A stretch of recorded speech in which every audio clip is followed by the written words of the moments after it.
So it's Roundup herbicide that's specially formulated for big jobs. That's the new one. On this one it says biodegradable. That's the old one. It doesn't say biodegradable anymore, so it must no longer be biodegradable. It's the same product. I imagine they don't have the right to say it anymore. It must not really be biodegradable. Be careful not to spray it in my face. Oh, I'm not a murderer. Well, I'm sure these Roundup-ready soybeans are ready to harvest today. They're probably about, I'm going to say about 11.5% moisture, so they're perfect for harvest. First heard about Roundup-ready soybeans in a farm magazine about 8 years ago, and it seemed like a neat innovation. The soybean has a protein genetically inserted into the plant, and it's resistance of Roundup.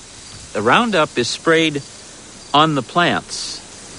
There are some definite advantages. If you look at my field here, you don't see weeds.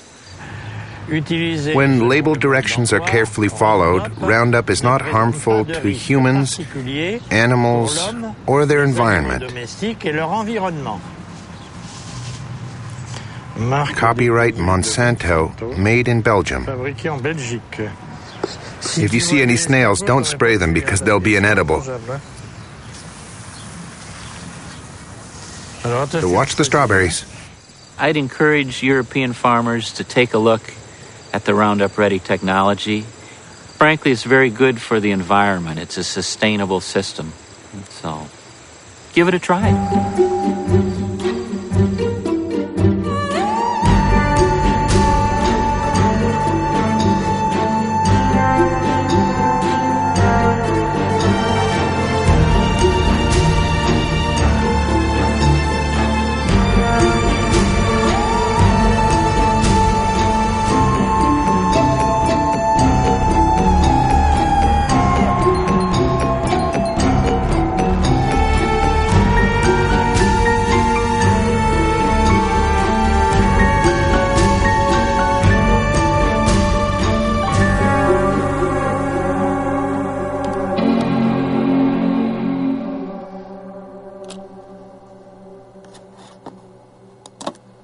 Monsanto. For 20 years I've traveled the globe, and everywhere I've heard about this American multinational. But what I've heard hasn't always been positive. Wanting to know more, I surfed the web for months to put the pieces of the puzzle together. On its website, Monsanto positions itself as an agricultural company that aims to help farmers produce healthier food while reducing agriculture's impact on our environment. Its leading product is Roundup, the world's best-selling herbicide for the last 30 years.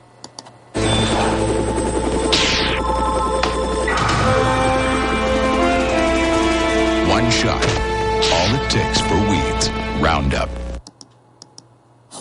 Monsanto is also the world leader in biotechnology. 90% of the GMOs grown on the planet belong to them. Most of them have been genetically modified to resist the application of Roundup, like Roundup-ready soybeans.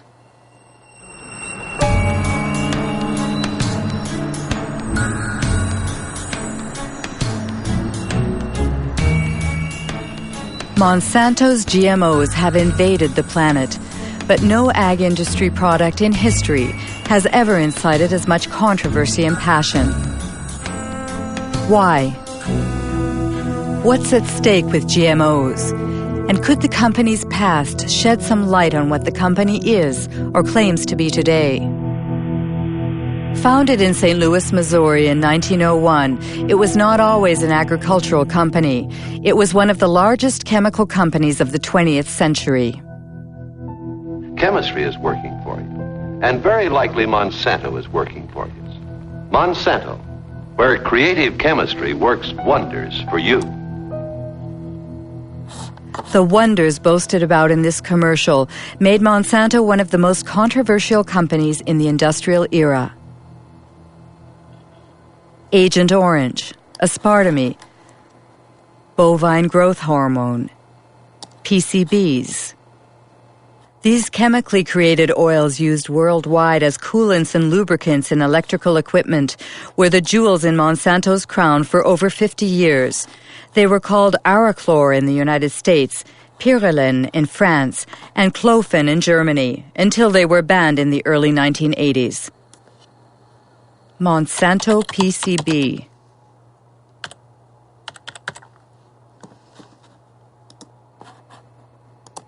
A Washington Post article from 2002. Monsanto hid decades of pollution.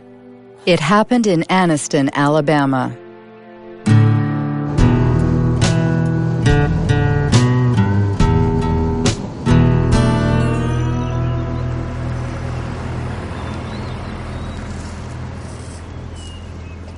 Terry was my baby brother. He died in 1971 from a cancer of the brains, or a tumor of the brains, cancer of the lungs, and hurries of the heart. He was 16. In the last 3 years, I have lost more friends. They died from illnesses, cancer, sugar diabetes, hepatitis, all these different ailments that comes with PCBs, and they have been related to PCB.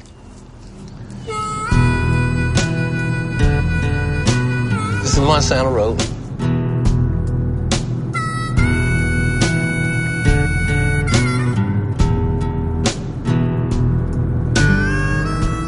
This is all just a black area, minorities that live in this area.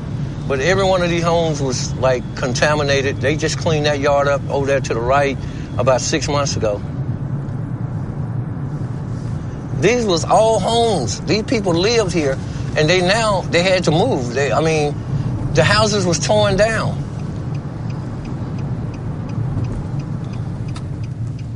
My brother fell dead right around the house. This is the house I was raised in.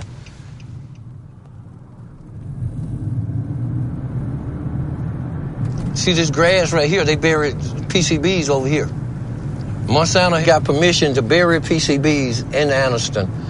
And this is Snow Creek right here, where they put the cement in here.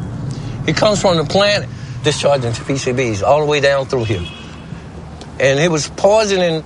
They never told anybody, but they told the state. The state didn't tell us.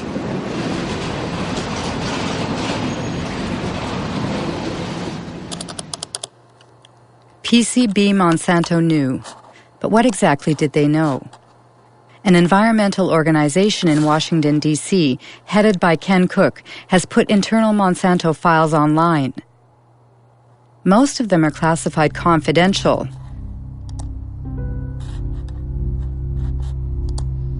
FYI and destroy. 1937, exposure to PCBs provokes systemic toxic effects and acne-form skin eruption. In 1961, 2 workers developed hepatitis symptoms after a pipe broke in a factory using PCBs. In 1966, Monsanto scientists placed fish in Snow Creek's water. All were dead in 3.5 minutes. Pollution, a letter addressed to sales executives in 1970. This is the one that really tells you the story. They're saying, we can't afford to lose $1 of business. Their neighbors in Anniston were not told about the poisoning that they were inflicting upon them because they didn't want to lose $1. It was only when lawyers went to court on behalf of people in Anniston and forced the company through the legal system to disclose these internal secret documents that we knew what they knew. They knew the truth from the very beginning.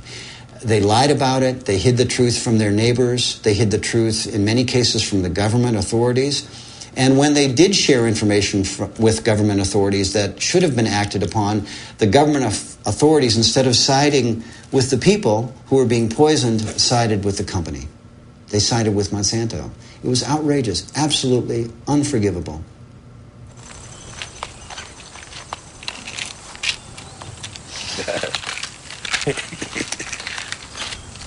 Oh, these are all your medicines? Yeah. Well, no, that ain't all of it. I got some more here. How much you have in you? 63.8 in the blood. In the blood. If they took a fatty biopsy of him now, he probably would top the scales about 3,000 or 4,000 parts per billion or more. And which is the level acceptable? I mean, acceptable is 2 part per billion. That's standard all around the world. But these people, we have more in our bloods and in our body than actually anywhere else in the world. It's usual here to speak about his PCB level. We all talks about it because it became a household word now. Kids used to run up to me, Mr. Baker, I got tested. I had 3 part per billion in my blood. How long do you think I got? That's a horrible story. But what do scientists think about it? On the web, you can find numerous articles concerning the effects of PCBs on human health. David Carpenter is one of the most qualified specialists in the field. He carried out the testing for the Anniston residents. We all have PCBs in our bodies. The polar bears and the penguins have PCBs. And what has happened is in the past, there were a few sites where PCBs were released, but over time, they've gone into the air, they've gone into the water, they've transported, so the whole world is now contaminated with PCBs. The issue is that many diseases are caused by PCB exposure. The one everyone knows about is cancer.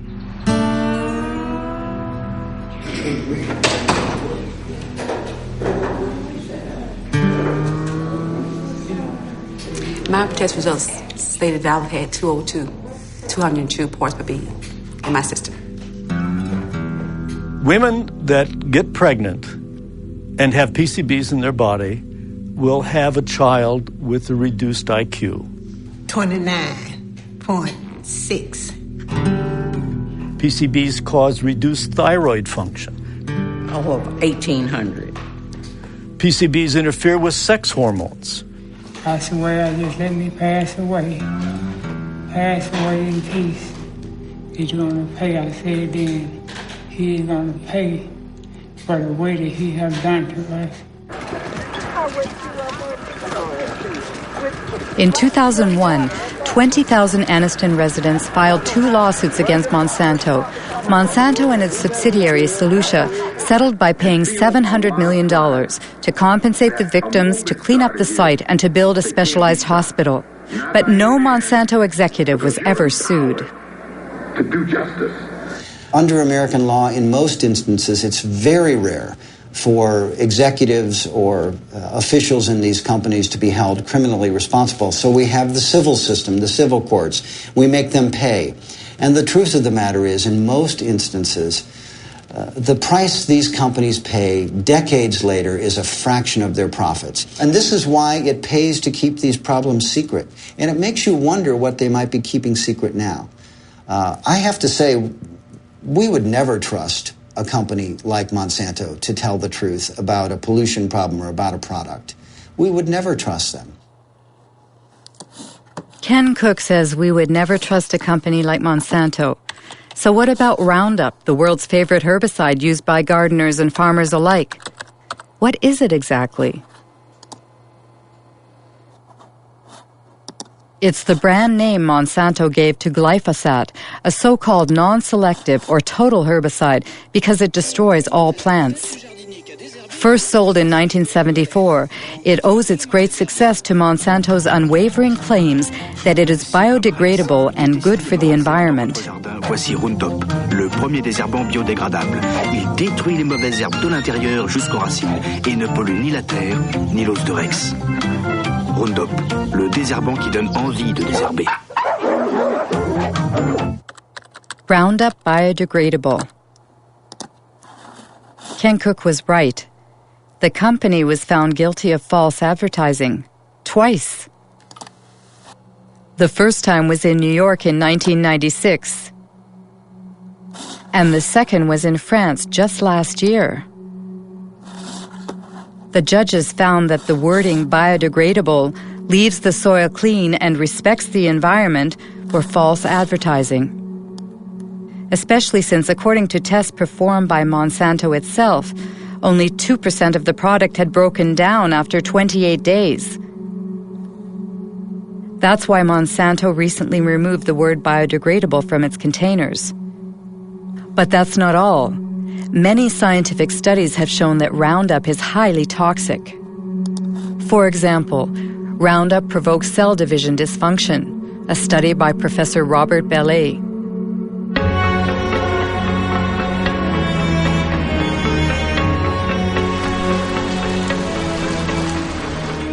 Professor Bellet works for the National Center for Scientific Research and the Pierre and Marie Curie Institute in France. He has studied the effects of Roundup on fertilized sea urchin eggs. The big surprise was that Roundup has an effect on cell division. We saw very quickly that Roundup affected a key process in cell division. Not the cell division mechanisms themselves, but those which control cell division. You have to understand how cells become cancerous. In the beginning, all cells are benign, and then at a certain point, modifications take place in the cells that make them unstable from a genetic point of view. This is the first malfunction that we observed with Roundup. It is for that reason that we consider that Roundup provokes the first stages that lead to cancer. We're careful not to say it provokes cancer, because we won't see the cancers develop for 30 or 40 years. It was immediately clear how important these findings were for product users, especially since the tested doses were well below those which people normally use, and we said to ourselves, gosh, we really have to let the public know about the dangers as quickly as we can. And I thought the best way to do that was to talk to my administration. But there, I was shocked, very, very shocked, because I was ordered, not to communicate our findings due to the GMO question lurking in the background. What an incredible account. Roundup's toxicity was hidden to protect the development of GMOs. So let's go back to the creation of GMOs. According to Monsanto's site, Roundup-ready soybeans, introduced in 1996, were the first bioengineered crop to be approved in the United States. Farmers using these seeds belong to the American Soybean Association, whose address is on Monsanto's site. John Hoffman is its vice president and an ardent biotechnology advocate. In the spring, I will go out and spray one pass of Roundup to burn down the weeds that are growing in the early spring. And about 6 or 7 weeks later, I'll spray a second pass of Roundup. And that controls the weeds for the year. Before we had Roundup technology, this field would have had weeds. We would have had to walk through and pull the excess weeds by hand. It was labor intensive. So the Roundup Ready system saves me time and it saves me money. It seems Monsanto's new wonder has what it takes to entice farmers. But how does it work? How can the soybean plants survive being sprayed with Roundup? This is a soybean cell. The core of this cell contains its DNA, in which the bean's genetic structure is encoded. In order to create its GMOs, Monsanto breaks the species barrier using a Roundup-resistant gene harvested from a bacterium. This gene is placed on microscopic particles of gold, which are fired into the soybean cells with a gene gun. The gene penetrates the DNA and creates a protein, making the plant resistant to Roundup. When the herbicide is sprayed on the crop, it kills all the weeds, leaving the soybean plants intact. One must admit that the process is an incredible technological feat.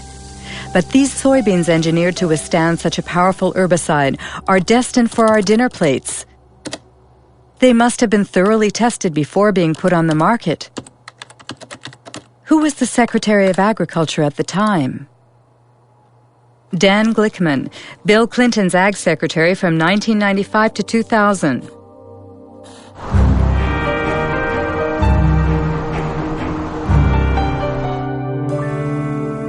What I found in the early years I was involved in the regulation of biotechnology, that there was a general feeling in agribusiness and inside our government in the U.S. that if you weren't marching lockstep forward in favor of rapid approvals of biotech products, rapid approvals of GMO crops, then somehow you were anti-science and anti-progress.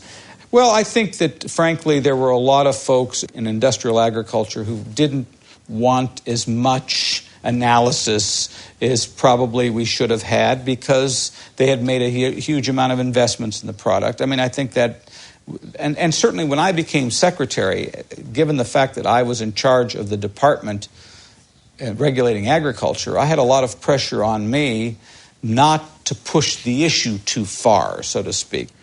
But I would say even when I opened my mouth in the Clinton administration, I got slapped around a little bit by not only the industry, but also some of the people even in the administration. In fact, I made a speech once where saying that we needed to more thoughtfully think through the regulatory issues on GMOs. And I had some people within the Clinton administration, particularly in the U.S. trade area, that were very upset with me. They said, how could you in agriculture be questioning our regulatory regime? In a nutshell, in the United States, the Secretary of Agriculture doesn't stand a chance against the multinationals. But just how are GMOs regulated in the United States? The most crucial policy on the subject was published by the FDA, the Food and Drug Administration, which is legally responsible for regulating the safety of food and medicine. Title: Foods Derived from New Plant Varieties. Date: May 29, 1992. Principle 1. Foods derived from genetic modification are regulated within the existing framework that applied to foods developed by traditional plant breeding. Obviously, the FDA decided not to create a special category for GMOs. For further information, contact James Mariansky, who headed the biotechnology department at the time.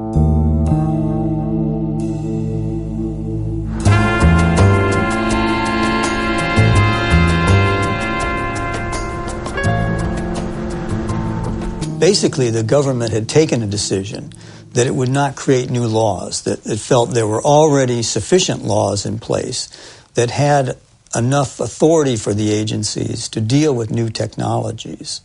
That means the White House asked the agency to write a policy where GMOs should not be submitted to a specific regulatory regime? But it's not based on scientific data. It's a political decision? Yes, it was a political decision. It was a very broad decision that didn't apply to just foods. It applied to all products of biotechnology. Unbelievable. James Mariansky admits that GMO regulation was based on politics rather than science. How exactly did they justify their decision? Principle 2. The components of food as a result of genetic modification of a plant will be the same as or substantially similar to substances commonly found in food. In other words, the FDA considers that a genetically modified plant is equivalent to its conventional counterpart. What they call the principle of substantial equivalence has been adopted around the world, and it's at the heart of the debate between biotech supporters and GMO foes. How could the FDA decide that a GMO crop is the same as a conventional plant? What we do know is that the genes that are being introduced currently, to date, using biotechnology, produce proteins that are very similar to proteins that we've consumed for many centuries. That's the FDA's official position on the matter, which was toppled by Jeffrey Smith, author of several books on GMOs. Michael Hansen, scientific expert for the Consumers Union of the United States. And writer Jeremy Rifkin, who was the first to denounce the principle of substantial equivalence. The reason why GM crops are here is based on a deception that occurred in the FDA. They said that these foods are not different. They use the word substantially equivalent. They use the word not meaningfully or uniformly different. And what that turned into was a terminology called generally recognized as safe. or grass. Typically, if something is to be considered generally recognized as safe, it needs lots of peer-reviewed published studies and an overwhelming consensus among the scientific community. With GM crops, they had neither.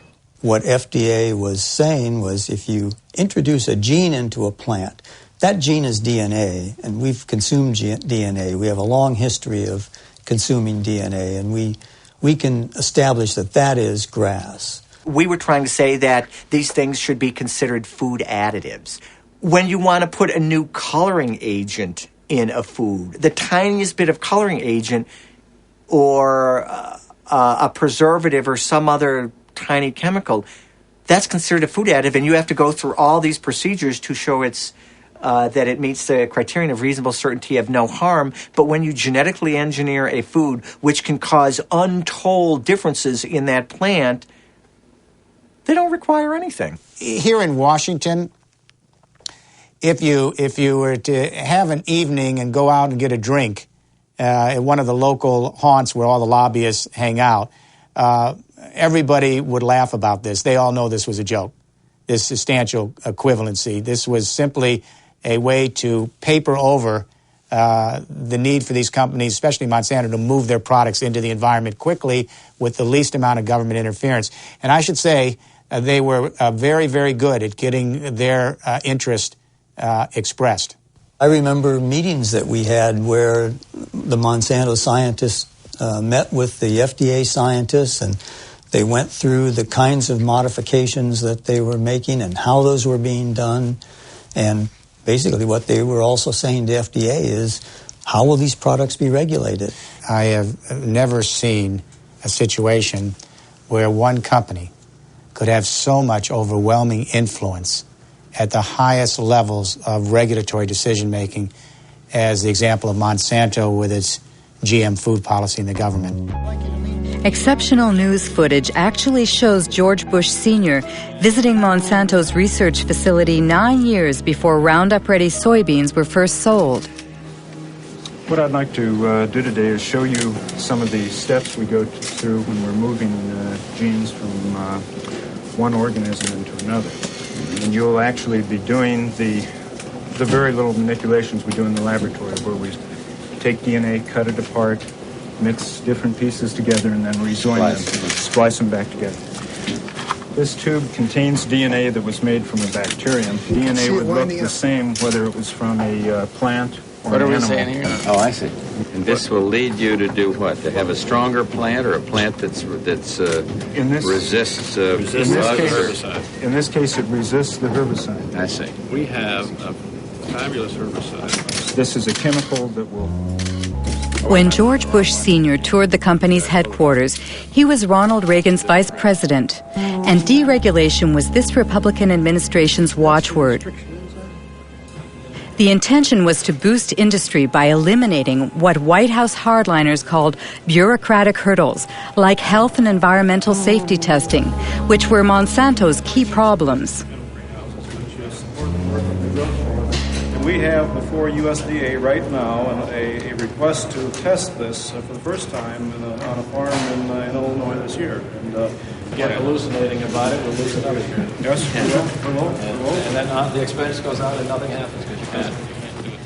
Yeah, and I would say, quite frankly, we have no complaint about the way USDA is handling it. They're going through an orderly process. They're making sure that as they deal with these new things, they do them properly. And now, if we're waiting until September and we don't have our authorization, we may say something different. Call me. We're in a dereg business. In 1988, when George Bush Sr. was elected President of the United States, Dan Quayle became the new Vice President. 4 years later, he announced the American policy concerning GMOs, drafted just as Monsanto had wanted. We are taking this step as part of the President's Regulatory Relief Initiative, now in its second phase. The United States is already the world leader in biotechnology, and we want to keep it that way. In 1991 alone, it was a $4 billion industry.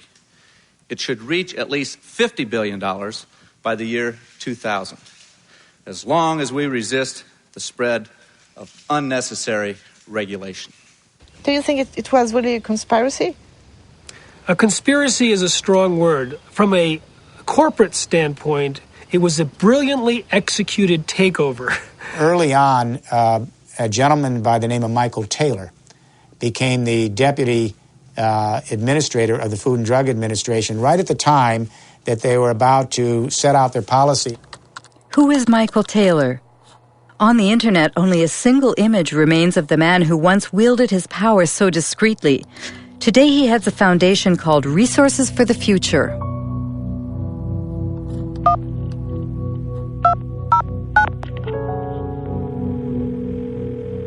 Hello, Marie Monique speaking. Hello, it's Mike Taylor.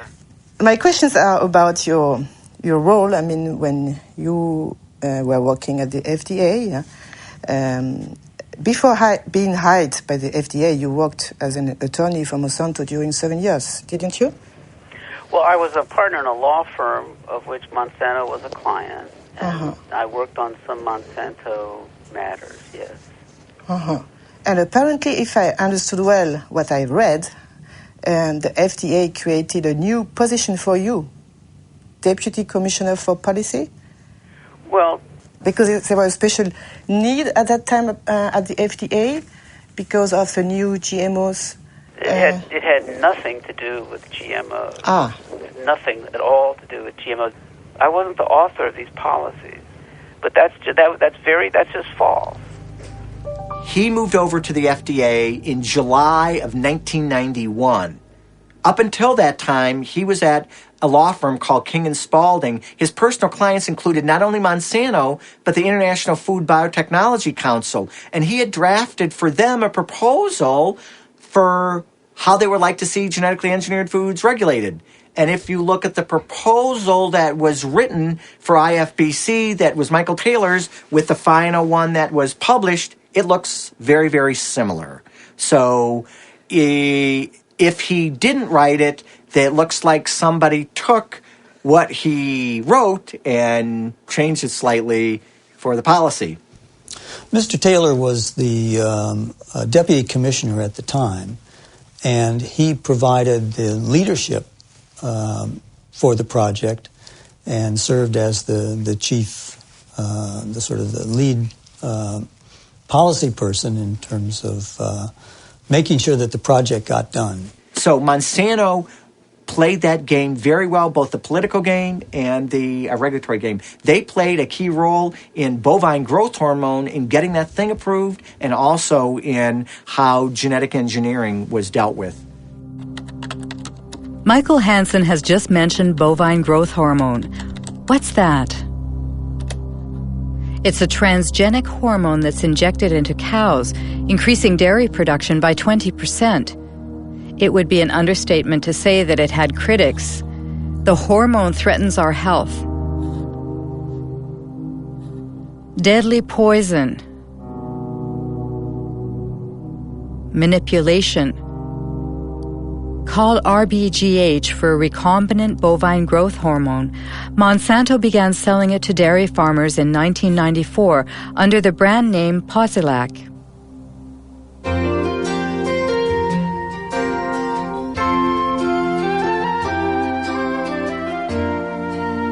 Posilac is the single most tested new product in history. You'll soon see the dramatic results Posilac can offer you. In 1985, Monsanto submitted Posilac to the FDA for market approval. The experts at the FDA's Center for Veterinary Medicine reviewed the studies that the company had carried out on experimental herds. At the FDA, the veterinarian in charge of reviewing the data was Richard Burrows. In an interview, he stated that agency officials had suppressed and manipulated data.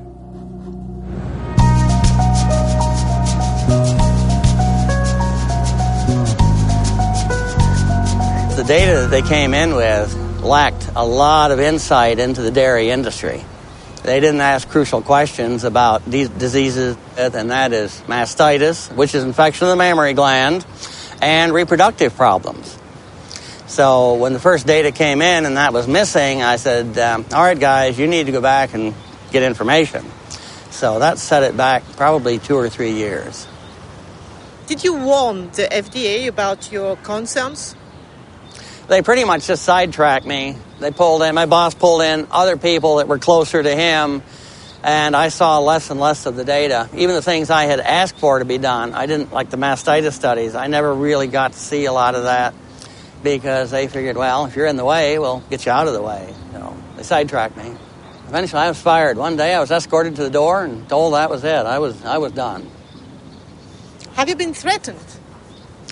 Yes, mainly by the lawyers for Monsanto, because when I was going for my appeal, they told my lawyer that if I went in and revealed any company secrets in my defense, that they would sue me. In the end, the FDA was forced to reinstate this conscientious veterinarian. He eventually resigned, disheartened. On the internet, there's also talk about files that were stolen from the FDA and sent to Dr. Samuel Epstein, who heads the Cancer Prevention Coalition.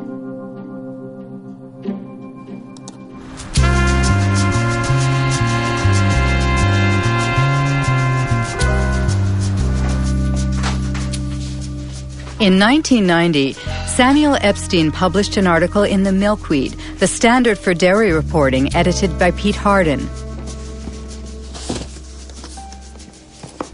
The scoop was based on the secret documents that the two men scrutinized. One morning, I came in, I think in October of that year, I came into my office and found a great big box of documents. And it came from Washington, but no indication as to who sent it. This was a box of files of all Monsanto records which had been submitted to the FDA on the veterinary tests in the preceding 6 years or so. Well, this was great fun. Many of these documents are original documents, and as it says here, company confidential. It contains confidential information which may not be reproduced, revealed to unauthorized persons, or sent outside the company without proper authorization. As an investigative journalist, that's the kind of stuff I like to report. Revealing this information made Monsanto and FDA very, very angry, because what we were able to establish is that there were dramatic physiological changes in the animals that received the shot, the hormone shots, compared to their control group peers.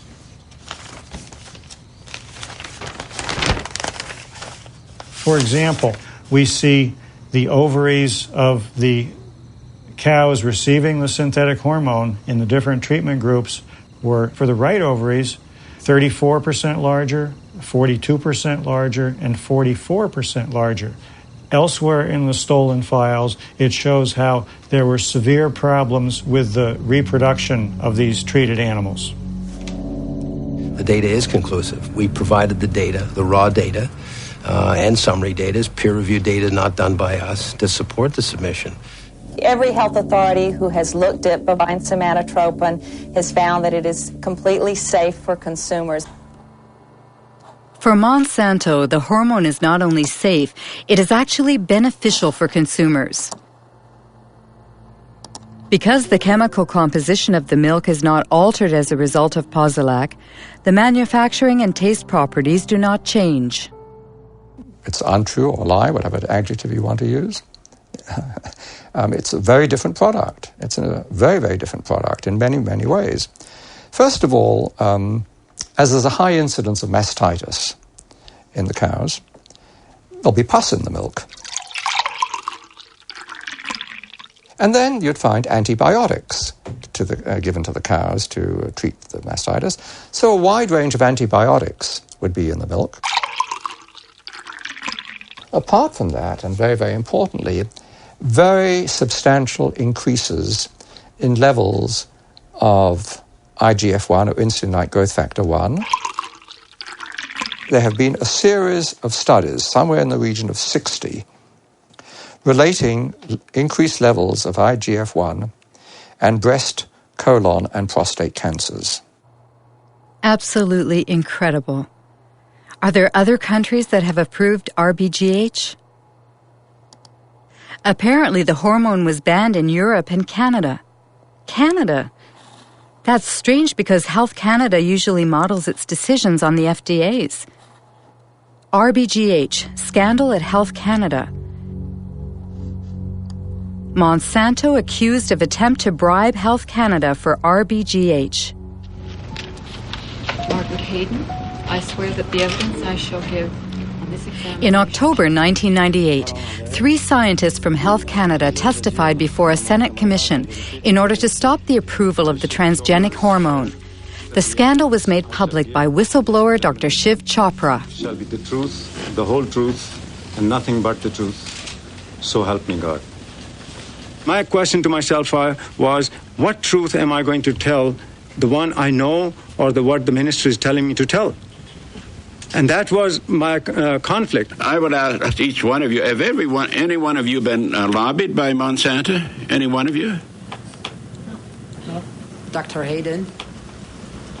I did attend a meeting back approximately about, I believe, 1989-90, and Monsanto representatives had met with myself and my supervisor, Dr. Drennan, and my director, Dr. Messier, and at that meeting, an offer of $1 to $2 million was made by the company, and I don't know any more about what became of that, but my director indicated after the meeting that he was going to report it to his superiors. How did Monsanto react? Well, Monsanto did not deny that they made the offer of $1 to $2 million at this meeting. They later on tried to say, oh, this was an offer of research in Canada to do some more studies in cows in Canada or whatever. So anyway, that's what happened in Canada. The drug was not approved. So the European Parliament, based on what revelations in Canada, banned it forever. And then all of a sudden, we 3, Margaret Hayden, Gerard Lambert, and I, were dismissed for disobedience. And we fired.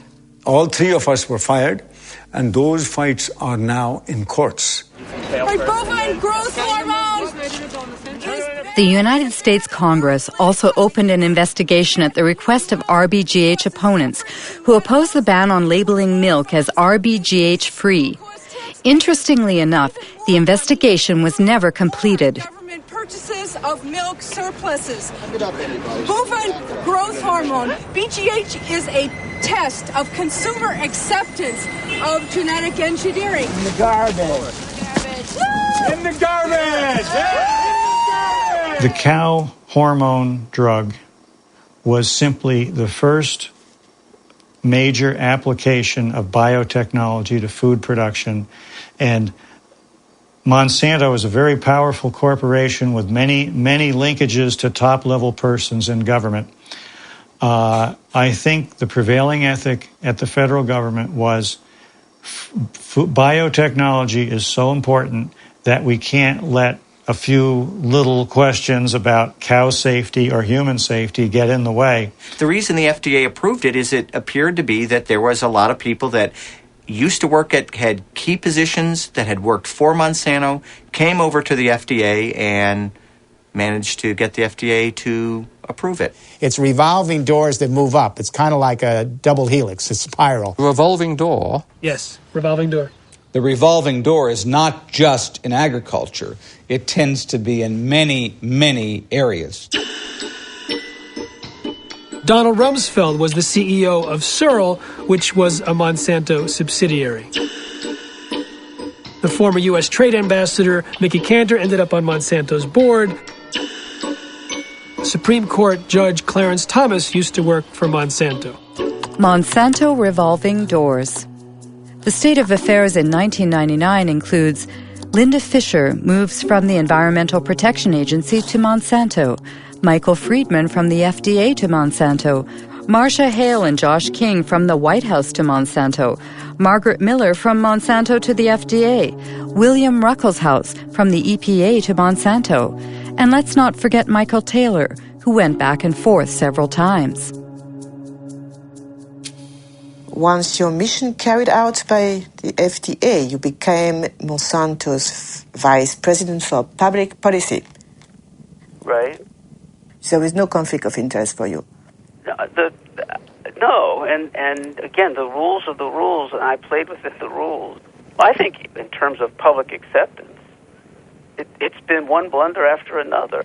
If you're trying to have a strategy for having the public understand and accept the new technology, having the first application of it be related to milk, which we already have more than we need, it created, it helped create a climate of suspicion. I think the idea that companies are not required in every case of a GMO to submit the product to FDA, such as is required in Europe, I think that from a public confidence, public acceptance standpoint, that's not a sufficient system. I personally have said that Congress should change the law. Congress should create a mandatory notification system that ensures that every product is looked at by FDA and that FDA makes a safety judgment about every product. That's some very compelling testimony.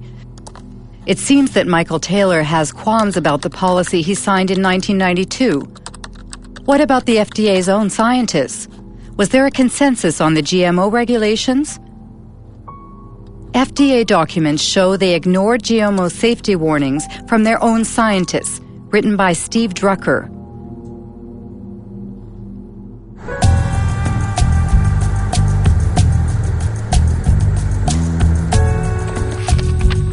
Lawyer Stephen Drucker represents a coalition of nonprofit associations. He sued the FDA, forcing it to declassify its internal files on GMOs. We received over 44,000 pages from the FDA's own files, and they revealed that the FDA has been lying to the world since 1992, if not before. But they continue to lie. They are still lying. They claim that there's an overwhelming consensus in the scientific community that genetically engineered foods are as safe as their conventionally produced counterparts, and they claim that there has been sufficient data to back up this consensus. Both of those claims are blatant lies. There are several examples. For instance, Dr. Louis Priebel of the FDA's microbiology group wrote, quote, "There is a profound difference between the types of unexpected effects from traditional breeding and genetic engineering," unquote. Then Dr. Priebel added in his memo that some of the aspects of genetic engineering may be more hazardous. The concern expressed by the FDA's various scientific experts was so clear and unmistakable that the FDA official whose job it was to track and summarize the scientists' input, Dr. Linda Call, wrote a memo to the FDA biotechnology coordinator, Dr. James Mariansky. According to the internal FDA's files, which have been declassified now, there were many in-house critics, among the scientists of the FDA, about the proposed policy. I have, for instance, a memorandum sent to you by Linda Call. Right. She stated, "The processes of genetic engineering and traditional breeding are different. Traditional breeding are different, and according to the technical experts in the agency, they lead to different risks." Different risks. The point was that we had many people with many different views. Linda Call, of course, wrote that in her memo, but in fact, when we finished the policy, all the scientists agreed with the policy.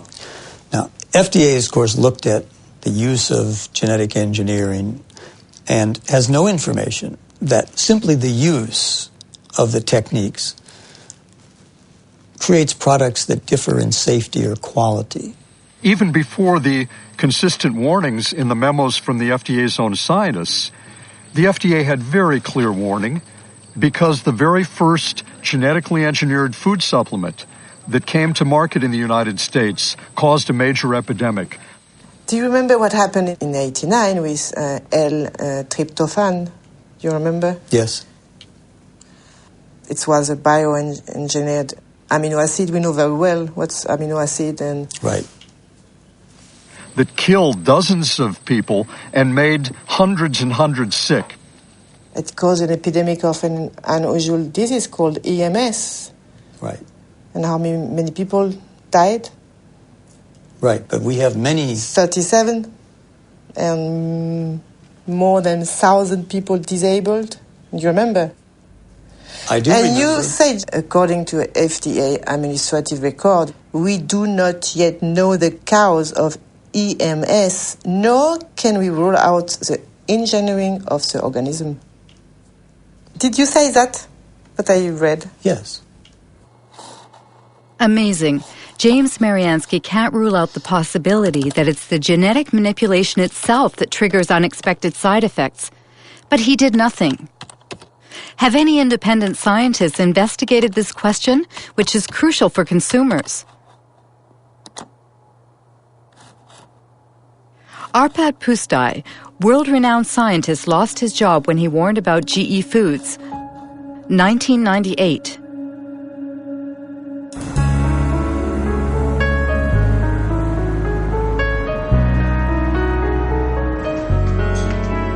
Arpad Pusztai worked for the Rowett Institute in Scotland.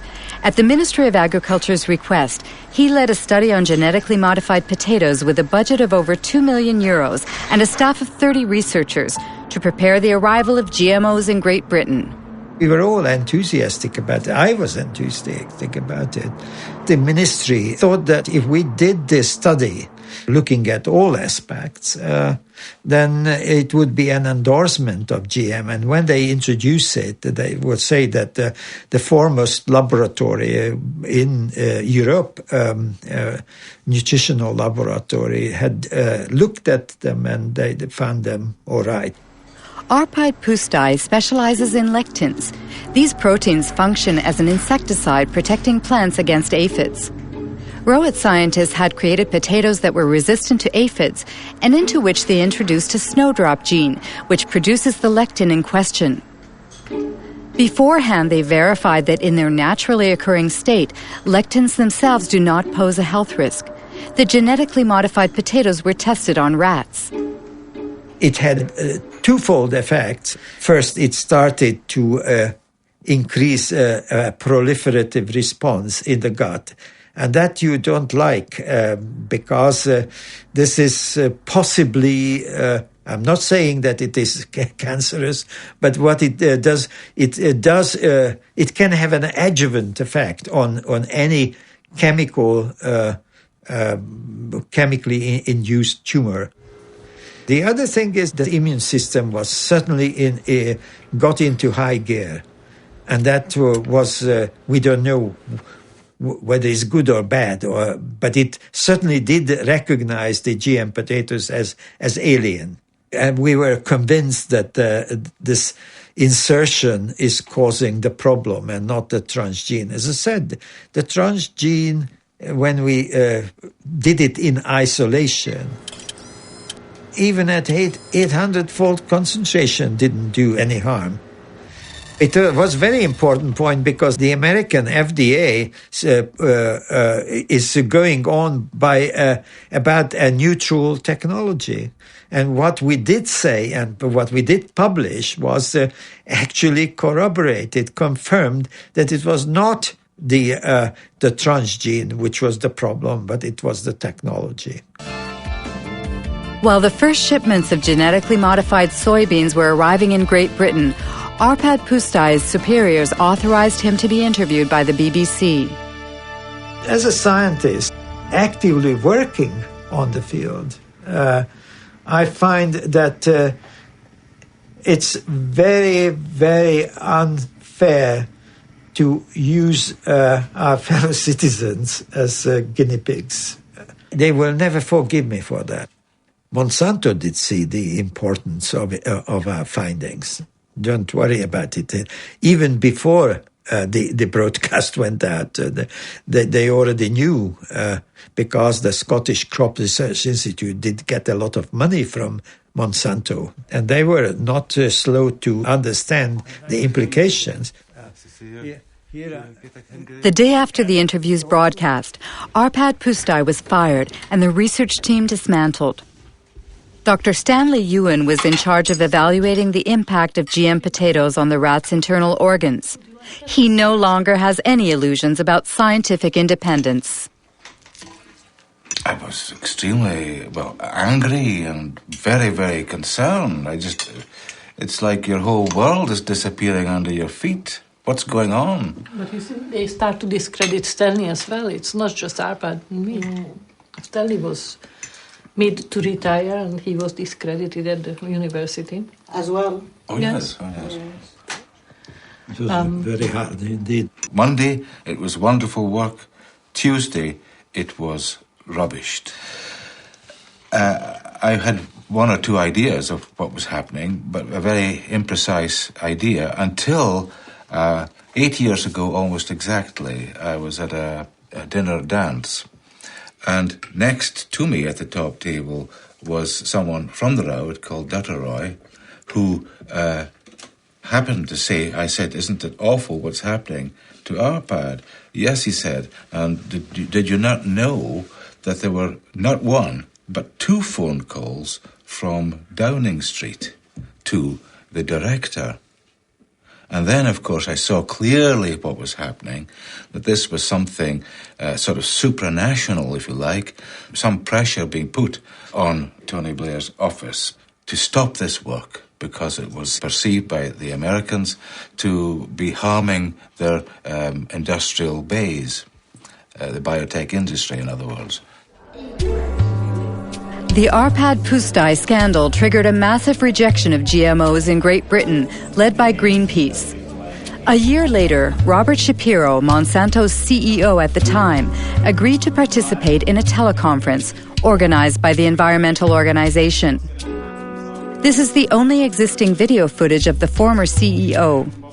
He was responsible for moving the company into the biotechnology era with its new slogan, Food, Health, and Hope.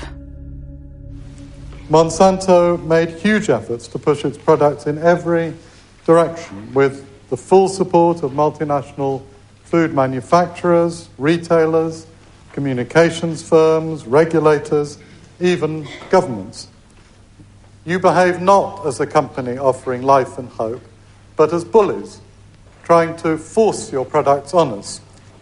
If I'm a bully, I don't feel that I'm a very successful bully. I want to start by emphasizing that biotechnology is a tool. Biotechnology in itself is neither good nor bad. It can be used well or it can be used badly.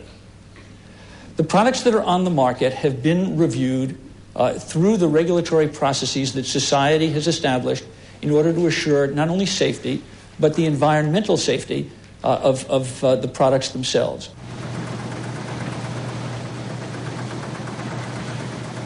After 10 years on the market, Roundup Ready soybeans account for 90% of all the soybeans grown in the U.S. In fact, 70% of the food in American stores contains bioengineered elements. Unlike Europe, consumers cannot make an informed decision because GM labeling is forbidden, a direct consequence of the principle of substantial equivalence. I've got a soybean in my hand here, and I can eat this soybean. It's very safe, very safe. I think FDA is confident that the soybean, in terms of food safety, is as safe as other varieties of soybean. How is the FDA confident about that? It's based on all the data that the company provided to FDA that was reviewed by FDA scientists. And so it's not in the company's interest to try to design a study in some way that would mask results. How can James Mariansky be so sure? If I type in Monsanto falsified scientific studies, I get 174,000 hits. Among them, a report from the EPA of the United States. Monsanto accused of falsifying studies concerning the carcinogenicity of dioxin.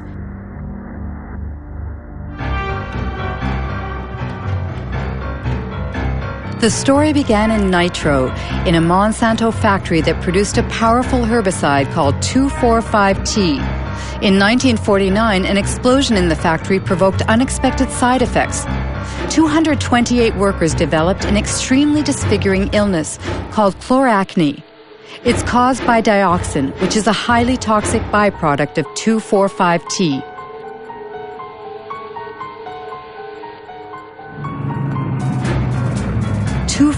T was the main ingredient in Agent Orange, the defoliant used by the U.S. Army during the Vietnam War.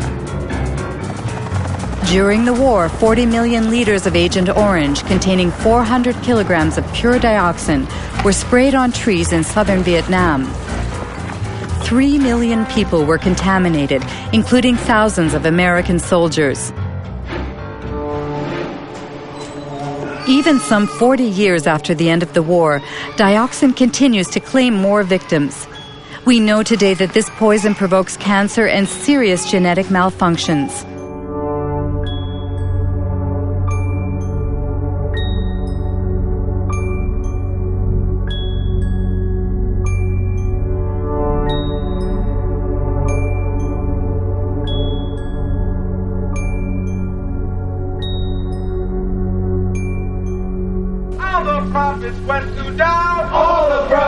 In 1978, while American Vietnam veterans were suing the makers of Agent Orange, Monsanto sponsored studies on the long-term effects of dioxin.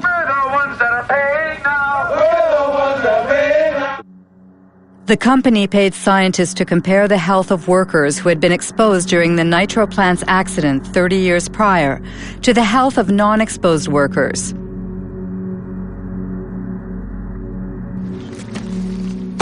There are two experts on the subject.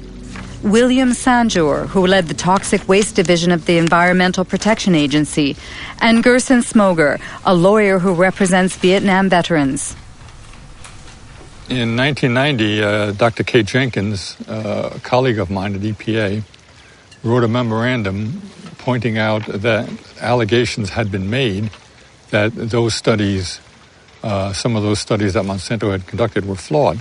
And if they were done correctly, would have reached just the opposite result of that Monsanto had. The Monsanto studies showed that dioxin was not a human carcinogen. That means they had the data first, and then they manipulated how they were going to look at that data to come up with the conclusion they want. It's absolutely, you never do a study that way. Never. And they did it absolutely wrong, and they achieved what they wanted.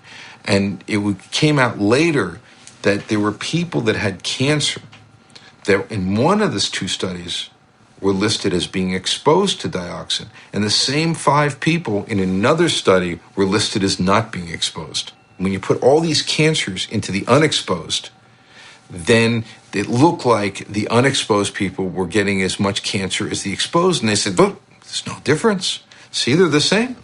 So then thousands of veterans were disallowed benefits because of exposure to Agent Orange. So all policy was affected by those studies for 7 to 9 years in this country. Being a good scientist and a good EPA employee, and someone, by the way, who's quite fearless, Kate Jenkins wrote a memorandum to the EPA Science Advisory Board asking them to review these 2 studies to see if they were correctly done. The fact is, there was no investigation of Monsanto. It didn't exist. Nobody investigated those studies. Nobody, period. What they investigated was Kate Jenkins, the whistleblower. They made her life a hell. They harassed her. They changed her jobs. They persecuted the poor woman. If you think of Monsanto today, they are telling that their GMOs, for instance, are sound and safe. Do you trust I wouldn't the believe company? a word that company says. Nothing. I might trust some independent source who investigated their claims, depending on who that independent source was and how good they are and how independent they are. Precisely. In order to prove the safety of Roundup Ready soybeans, Monsanto carried out a study which was published in 1996 in a well-respected scientific journal. The study was supposed to assess the effects of GM soybeans on animal health, specifically on rats. This study was thoroughly reviewed by both a Danish scientist, now deceased, and the Norwegian specialist Ian Prime. I'm afraid to say, value this study very poorly indeed. It's very disappointing, very disappointing. Especially because this paper sort of served as a basis for the whole principle of substantial equivalence. I can just cite, which is again a bit surprising, although the animal feeding studies provide some reassurance that no major changes occurred. Now, some reassurance, now that's not good enough. I want 100% reassurance, not just some reassurance.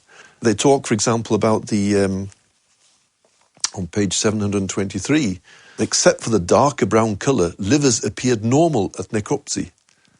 I mean, you can't do that without looking inside. You have to look at the content inside the liver, taking sections, showing under the microscope that there is no difference. They've used, for example, older rats. Obviously, again, if you want to avoid any problems, okay, use an adult. But if you want to see if any changes are evident, then you should use younger individuals. Of course.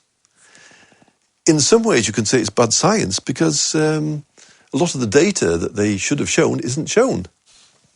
But did you try, for instance, to get access to the raw data? I didn't. A colleague of mine did, and spent quite a frustrating length of time going through different offices and so on. But finally, the answer was the answer was no.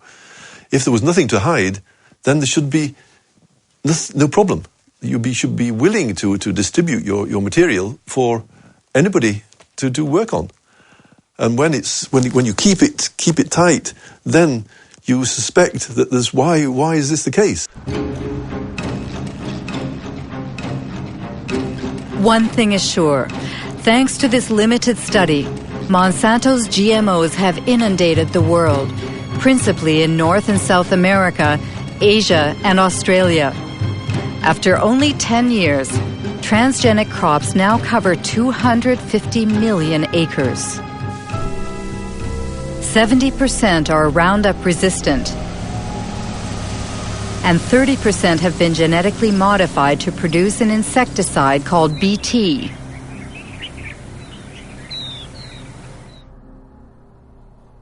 Since 2001, the company has published a yearly document titled The Pledge Report, a kind of ethics statement in which Monsanto tries to justify its business practices.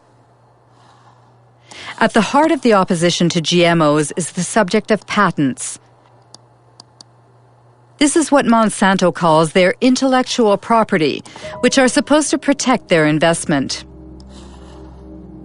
In North America, every farmer who buys bioengineered seeds must sign a technology agreement in which the farmer promises to respect the company's patent on the modified gene.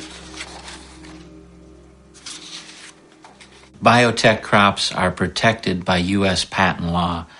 And so I may not in any way save seed to replant the following year. It's something that is a protection for Monsanto, for biotech companies, because they literally invest millions and millions of dollars to produce this new technology. And how can Monsanto know that someone, for instance, replant harvested seeds?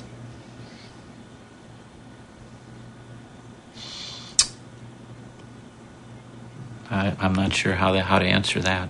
No, how they would know if someone replanted seed. That's a good question for Monsanto. The question is so touchy that Monsanto prefers to circumvent it by making glorious promises. In cases of unintended appearance of our proprietary varieties on a farmer's field, we will surely work to resolve the matter to the satisfaction of both the farmer and Monsanto.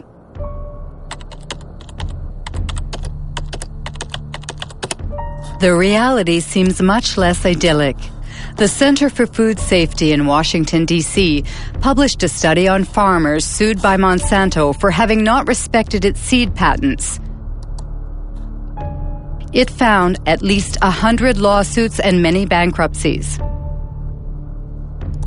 Among the victims, Troy Rush, an Indiana farmer.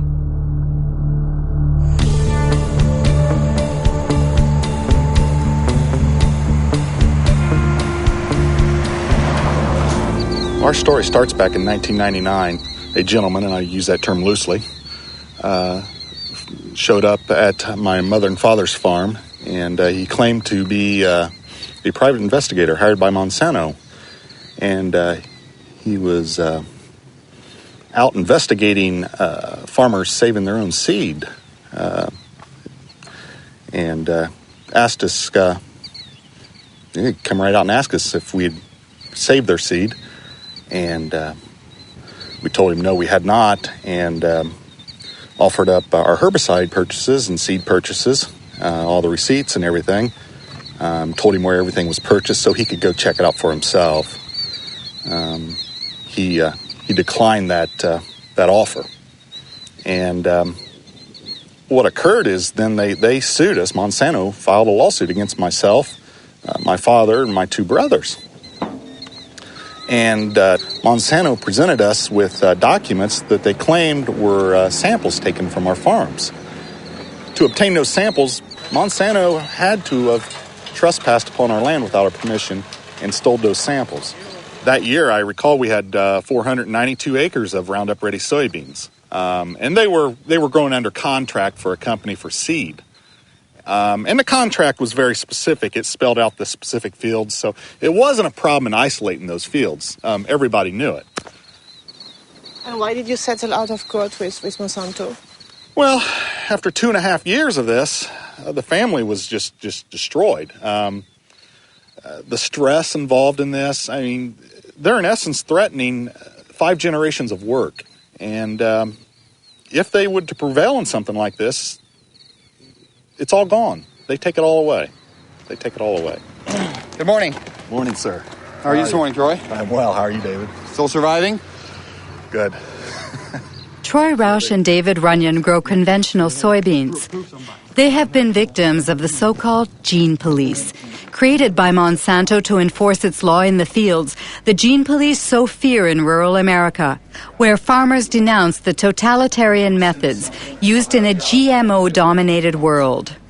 I have some pictures here for you, Troy, I'd like you to look at. Okay. Here's what I have done, Troy, to help prevent re-entry on my farm of anyone coming onto my farm. It was in July of 2003. And they came, it was the latter part of July, they came to my house. It was like 7 p.m. Who came? Monsanto employees. And they presented me a business card. And they asked me a few questions about the kind of soybeans I plant, the kind of corn I plant, where I market my crops. And so I said, okay, that's the end of the conversation. Yeah, patents have changed. They've changed everything. It revolves with a relationship of trust with neighbors. That is gone. Myself, I probably only have 2 farmers that I talk to that are close to me. Are they really afraid, the farmers? Of course they're afraid. You can't defend yourself against these people. They've created a little industry that serves no other purpose than to wreck farmers' lives. Of course they're afraid. Does it mean that you're afraid, for instance, that the neighbor can snitch on you? Yes.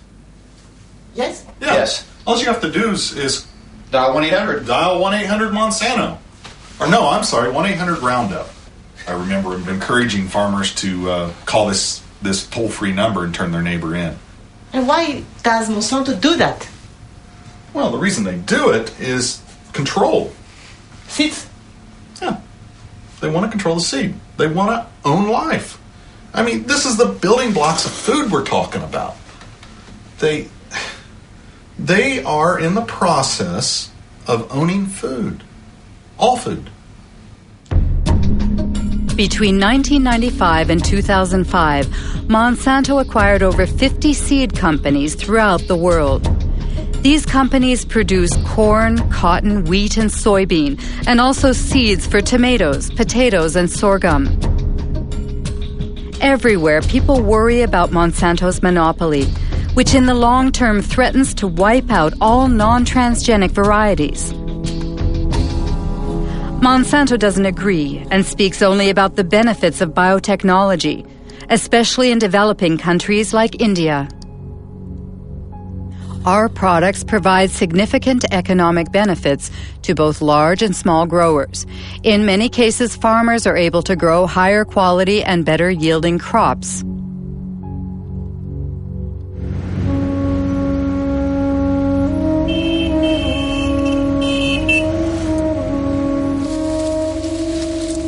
India is the world's third largest cotton producer.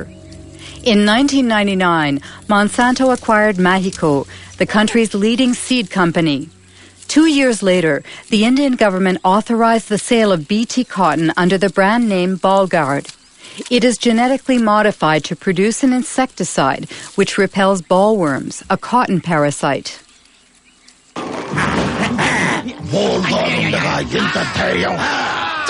బోల్గాడ్తో రాత్రి పగలు రక్షణ చూశారా బోల్గాడ్ శక్తి యొక్క వాగ్దానం spray తక్కువ లాభం ఎక్కువ బోల్గాడ్ ప్రతి విత్తనాలు కాయదులుచు పురుగులతో పోరాడే శక్తి. Since 2001, Kiran Sakari and Abdul Gayam have been closely following the transgenic cotton grown by small farmers in the Warangal district. Every year, the two agronomists publish a report comparing bioengineered cotton with conventional cotton in terms of yields and production costs. In 2006, the harvest was ravaged by a disease that affects transgenic cotton. This is a Bollgard field. We can see some of the rhizoctonia affected plants. You see, if you remove the bark of a healthy plant, it won't be like this, like threads. See, it's a classic example of rhizoctonia infestation. The farmers, they have never seen that. And when we were doing our study from 2001, we have noted this disease on very few samples in the BT cotton only. And as the time passed, the spread was seen more and more in the BT fields as well as some non-BT fields also.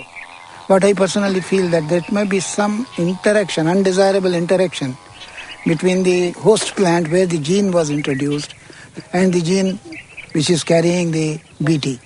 And that has introduced the weakness in the plant to not to resist this rhizoctonia. I have seen the website of the Monsanto. BT cotton reduces 78% of the pesticide reduction, pesticide consumption, and it gives you 30% better yields. But it's an utter flop. After 90 days, invariably you have to spray for bollworms, even on BT cotton. How do you explain that so many farmers are buying BT seeds? See, presently the option is is getting narrower and narrower to the farmer. During the current season, even farmer wanted to go for non-BT. There was no non-BT hybrid seed available in the market.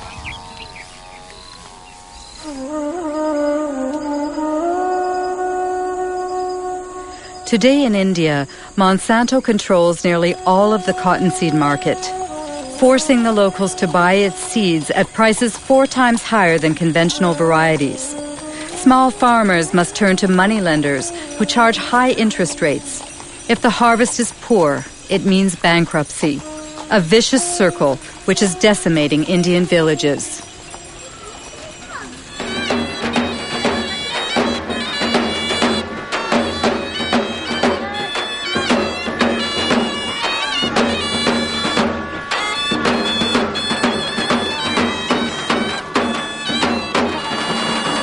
आज जी आपल्या इथं आत्महत्या झाली ती कशामुळे झाली? BT cotton. अजून काय कारण होतं? कर्जबाजारी. वय काय होतं? 25. हा, ही consumed pesticide 1 litre pesticide.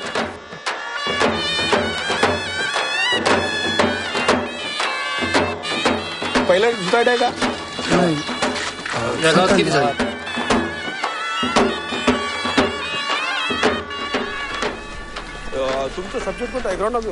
Tragedies like the one we've just witnessed occur 3 times a day in the Vidarbha region, where BT cotton was introduced in 2005. Of course, cotton farmers committing suicide is not new in India, but the GM crops are causing it to skyrocket. However, in this battle that pits David against Goliath, Few dare to publicly denounce this international scandal.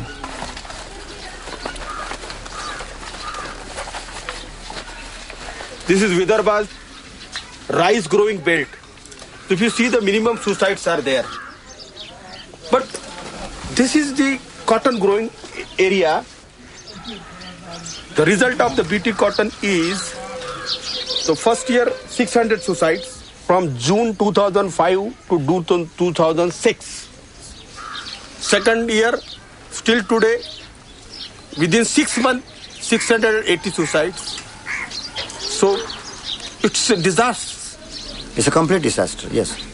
All these technologies, either it is GM or biotechnology, they are actually making the farmers completely dependent on the market. Because not only that you have to pay more for the seed procurement, but you have to fertilize it. And this very claim that no spraying is required, no pesticide required, is also false. When Monsanto claims in advertising that GM crops are adapted for small farmers, what do you think it's? Our experience shows that it is completely false. It's completely false. It's a lie.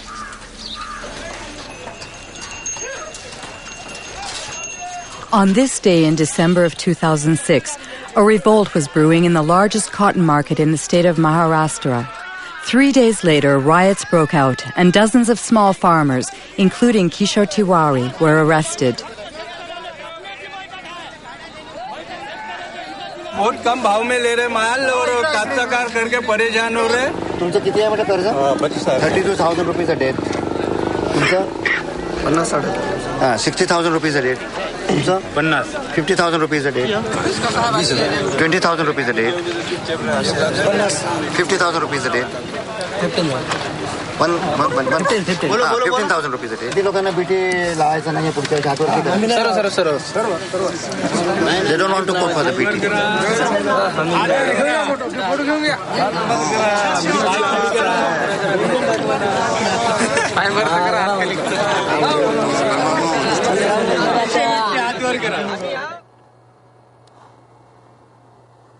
Seeds of Suicide is the title of a book by physicist Vandana Shiva.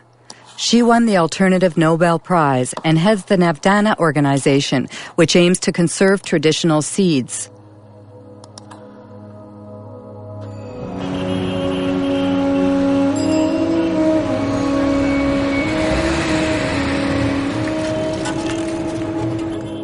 In the beginning, Vandana Shiva's battle was against the first Green Revolution, which brought industrial agriculture to India in the 1960s. Today, she denounces what she calls the second Green Revolution, that of GMOs protected by patents. The difference is that the first Green Revolution was public sector driven. It was driven by government agencies. The government agencies controlled the research. In the case of the second Green Revolution, it is driven by Monsanto. It is a Monsanto-driven revolution. The second big difference is that the first Green Revolution did have a hidden objective of selling more chemicals. But its first objective was providing food. It was food security. And yes, they grew less pulses, they grew less oilseeds, but they did grow more rice and wheat. It fed people. The second Green Revolution has nothing to do with food security. It's not about food security. It is about returns to Monsanto's profits. That's all it is about. They've always said genetic engineering is the way to get to patenting, but patenting is the real aim. If you look at Monsanto's research agenda, they are testing at this point something like 20 crops with BT genes in them. There's nothing they're leaving untouched. The mustard, the okra, the brinjal, the rice, the cauliflower. Once they have established the norm that seed can be owned as their property, royalties can be collected, we will depend on them for every seed we grow, of every crop we grow. If they control seed, they control food, they know it, it's strategic, it's more powerful than bombs, it's more powerful than guns. This is the best way to control the populations of the world.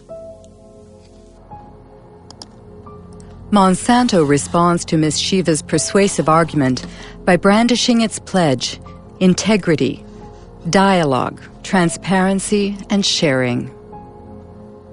We want to participate constructively in the process by which societies around the world try to develop good answers to those questions. Are the products going to be safe for the environment? How are they going to affect biodiversity? How are they going to affect other plants and insects and birds? What about outcrossing of genes? What happens if genes do outcross into wild species? To me, that means, among other things, listening carefully and respectfully to all points of view.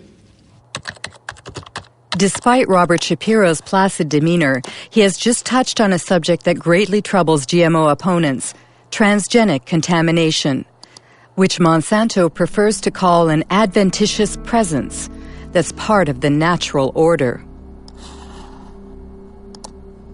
According to a study led by Berkeley professor Dr. Ignacio Chapela, GMOs have already contaminated Mexican corn. But when the scientific journal Nature published the study's findings, it triggered a violent controversy.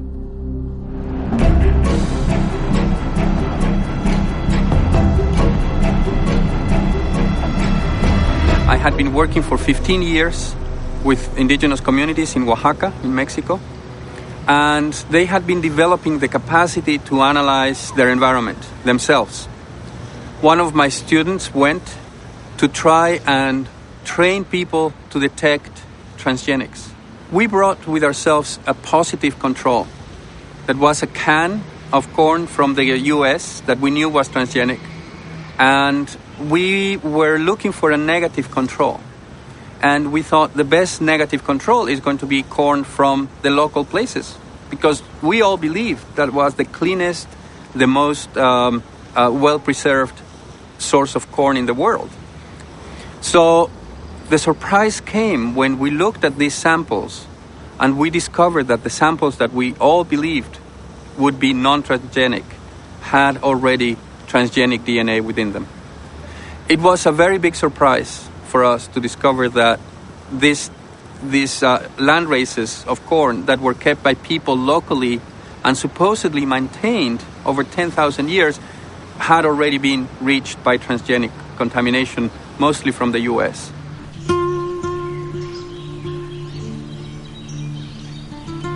Mexico is the center of origin for corn. More than 150 local corn varieties can be found in just the southern region of Oaxaca. This extensive biodiversity is a treasure, the world's genetic reservoir of corn. Millions of Mexican farmers have maintained it for thousands of years. This corn is for the family? Yes, only for the family.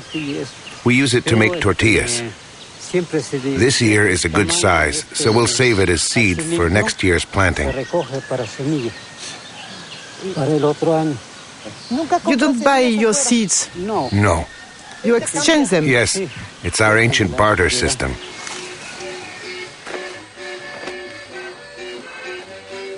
To preserve its corn's diversity, Mexico has banned genetically modified crops. However, due to the NAFTA free trade agreement it signed with the United States and Canada, Mexico cannot stop the massive importation of American corn, 40% of which is genetically modified. This industrial corn, as it's called in Mexico, is highly subsidized by the U.S. government. So on local markets, it costs half as much as traditional Mexican corn.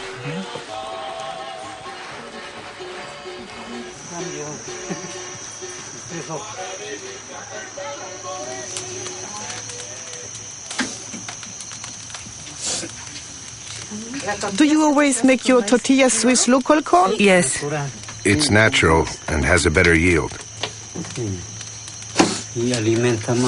Also, it's more nourishing because it comes from pure soil.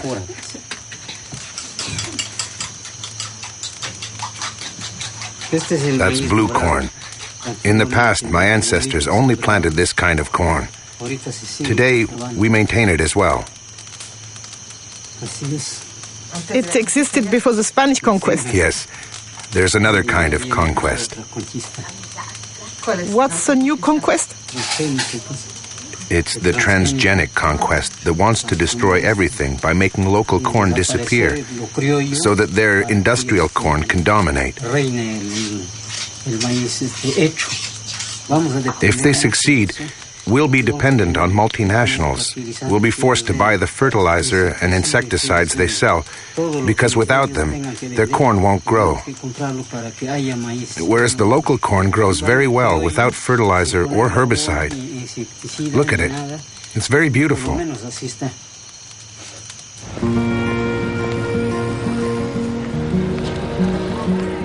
Ignacio Chapela's article provoked a violent reaction in Mexico. Since then, the National Ecology Institute has confirmed the contamination of Mexican corn. Roundup Ready and Bt genes have been found in corn from 5 regions of the country. What would happen if bioengineered corn crossed with traditional land races? Dr. Alberas Buya led a study using a local flower. She inserted the same gene in several specimens and then observed their growth. We observed that 2 plants, strictly identical from a genetic point of view, in other words, they both have the same genome, the same chromosomes and the same transgene. The only difference is that the transgene is located in different places. And once they grew, these plants presented a phenotype. That is to say, flower shapes that were very different. Some have flowers that are identical to their natural counterparts, like here, 4 petals with 4 sepals, but others have abnormal flowers with abnormal hair or strange petals. In addition, some are completely monstrous. The only difference in all of these plants is the location of the transgene, which was inserted randomly. Why is that worrisome? In Mexico, once the transgenic corn seeds have been released into the environment, it's very likely that the transgenes will insert themselves into the genomes of the local Mexican varieties. It's an unavoidable phenomenon, because corn plants cross naturally by wind-blown pollen. Given that, we fear that the genetic resources of traditional corn will be uncontrollably affected.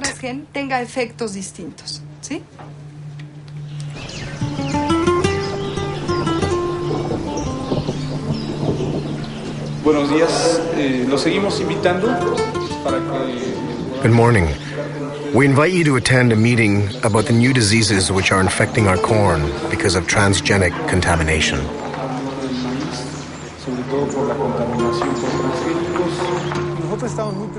Aldo heads an organization of indigenous people. For 2 years, he's been leading an information campaign in Oaxaca communities, where Elena Alberas' fears have already been confirmed in the fields. I'm going to show you some photos of some corn plants that we took in our region of Sierra Juarez. We'd like to know if you have already seen this type of plant in your community.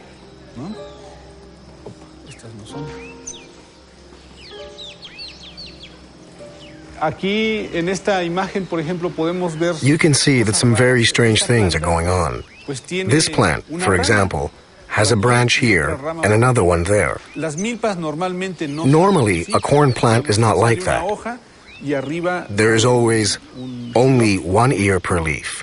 But look here. There are 3 ears coming out of the same leaf. They are really monsters. We sent a plant sample to a biotech lab to see if maybe it contained genetically modified genes. Unfortunately, the test came out positive. Usually, we see these types of plants along the roadside or in people's yards. It's possible that people buy corn in the shop and they drop some kernels while walking. Some kernels germinate. This is how traditional corn became contaminated.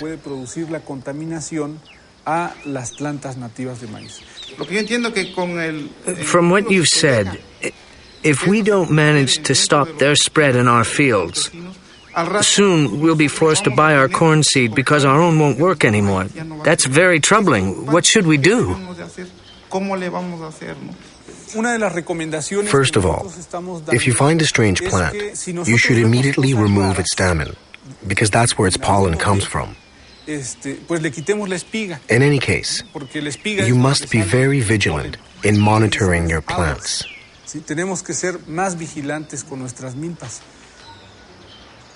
Don't you think it's Monsanto's strategy, what they couldn't achieve legally, they are trying to force through contamination? Yes, we end up wondering if the contamination wasn't intentional. If the center of origin of corn becomes contaminated, the rest of the planet could follow. Contamination only benefits multinationals like Monsanto. How did Monsanto react to Ignacio Chapella's study on Mexican corn contamination? Monsanto's Dirty Tricks campaign against fired Berkeley professor Ignacio Chapella. An article by Jonathan Matthews, who heads GM Watch, a GMO information service based in southern England.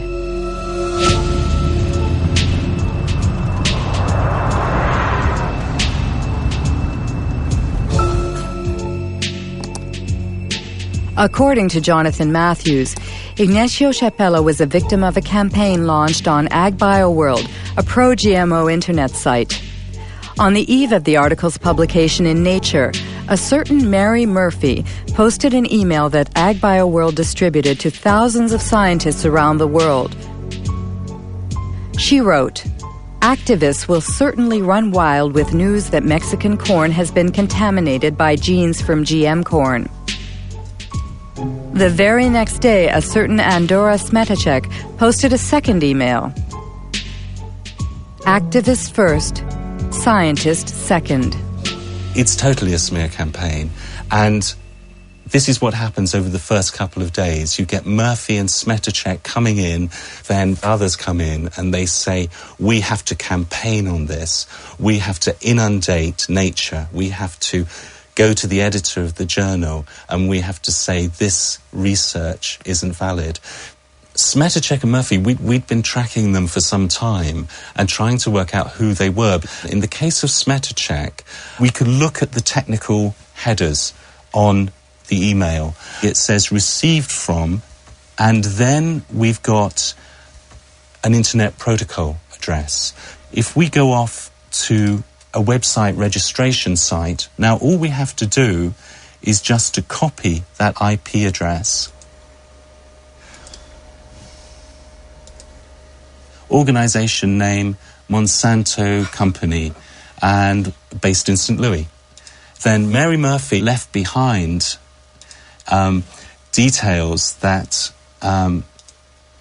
enabled us to track who she was. So if we look here at the information that appeared, posted by Mary Murphy, and then we get the IP address, bw6.bivwood.com.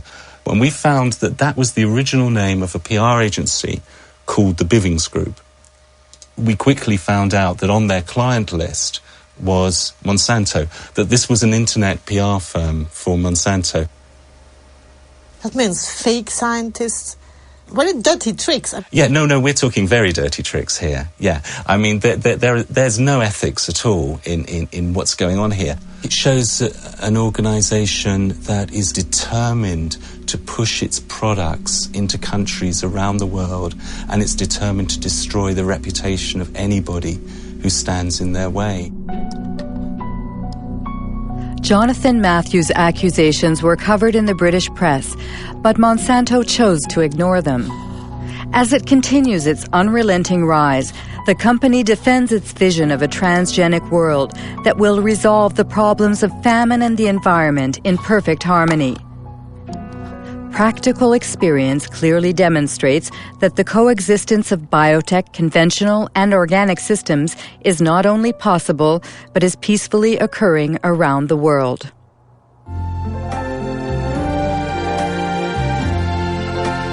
I see trees of green. Imagine mundo que preserve a natureza, o ar, os rios, onde a gente possa produzir mais com menos agrotóxicos, sem desmatar as florestas. Você pensa num mundo com transgênicos.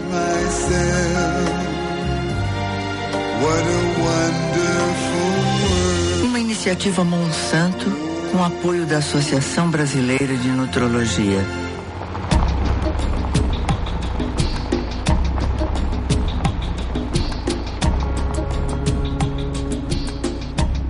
A transgenic world already exists in South America, where 100 million acres of Roundup-ready soybeans were planted in 2007.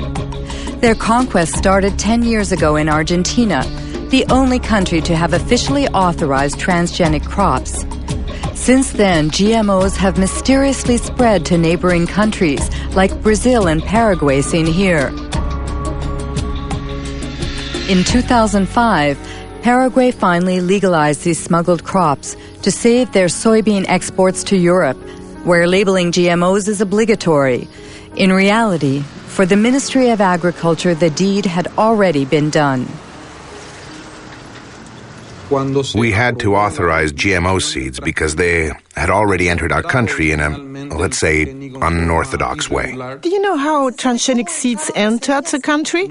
Through the black market or smuggling? We don't speak about the black market, but about the blank sack, because these are the seed sacks that have no official markings. Did Monsanto play a role in this seed contraband? It is possible that the company, let's say, promoted its varieties and its seeds, and as I told you, the government had to react after the fact to authorize what was already a reality.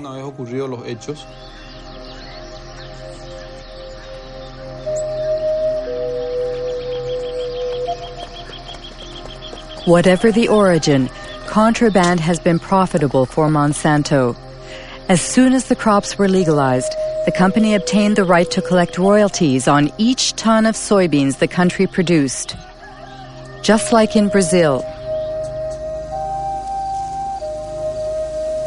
Since then, there has been no let-up in Paraguay's deforestation and the expulsion of many small farmers who refuse to relinquish their small plots of land. Jorge Galeano leads a small farmers organization which is fighting against the progression of what he calls the green desert. What we have here is an example of a GM extension of soybeans. In fact, it's a monocrop that destroys everything in its path. Before here, there were fields containing everything that a family needed to live. Plants, trees, manioc, corn. Do you think that a GM crop can coexist with the crops of the small farmers? No, we are sure it can't. There are two incompatible models that can't coexist. It's a silent war that eliminates communities and families of small farmers. In addition, it destroys the biodiversity of the countryside. It brings death, poverty, and illness, as well as the destruction of the natural resources that help us live.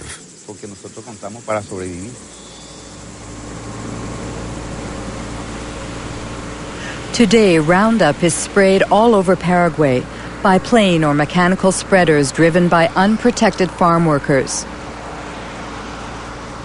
The herbicide is sprayed right up to people's front doors or near the subsistence crops of small farmers. Every year, crops are destroyed and thousands of people contaminated. Like this family, which is surrounded by Monsanto's GMOs. The parents are worried about their son Pedro because every day he has to cross the soybean fields to sell his mother's homemade corn tortillas.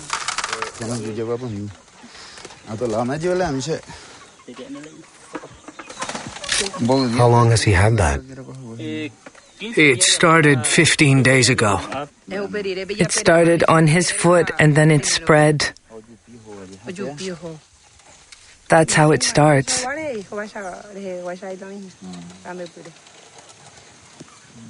Does he have a headache?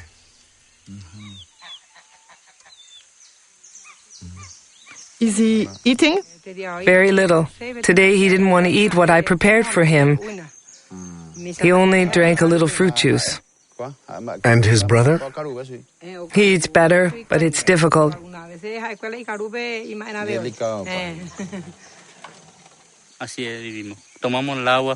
That's the way we live.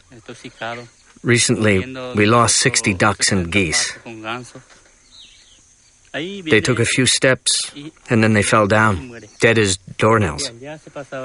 They spray deadly herbicide over there. And when it rains, the water streams down here, and since ducks live in water, that's the result.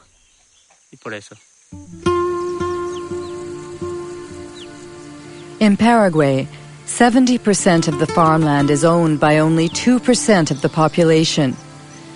With GMOs, the concentration is increasing. 3/4 of the soybean producers are foreigners staking claims for this new green gold. The ban on animal-based feed after the mad cow epidemic and the recent biofuel craze have caused soy prices to soar, triggering a rush to round up ready crops. According to the last census in Paraguay, each year 100,000 people leave rural areas to live in urban slums. An estimated 70% flee Monsanto's genetically modified soybeans, which are destined to feed Europe's chickens, cows, and pigs. We are going to talk about the production model of GM soybeans promoted by Monsanto.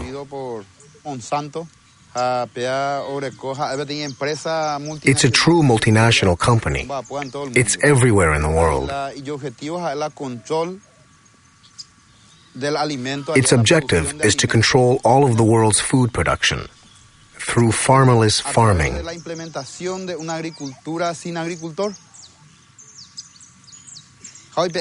The result is that Monsanto is depriving us of our food sovereignty, of our ability to feed ourselves, without depending on anyone else. That is why we say that we must fight for our independence, for our land. We must defend our communities, our families, and our country. In my case, my family lives in the city, but I don't want to go there. In the city, you have to buy everything, even food. Here, whatever we grow is ours. We can eat whatever we want, but in the city, you can't. If you don't have money, you have to search for food in garbage cans. I'd like to add that these families' struggle to survive touches all of us. In 2007, Monsanto employed 18,000 workers in 50 countries. In 2007, its stock prices continue to rise, and its profits have reached $1 billion. Its shareholders include not only pension funds and banks, but also hundreds of thousands of small investors.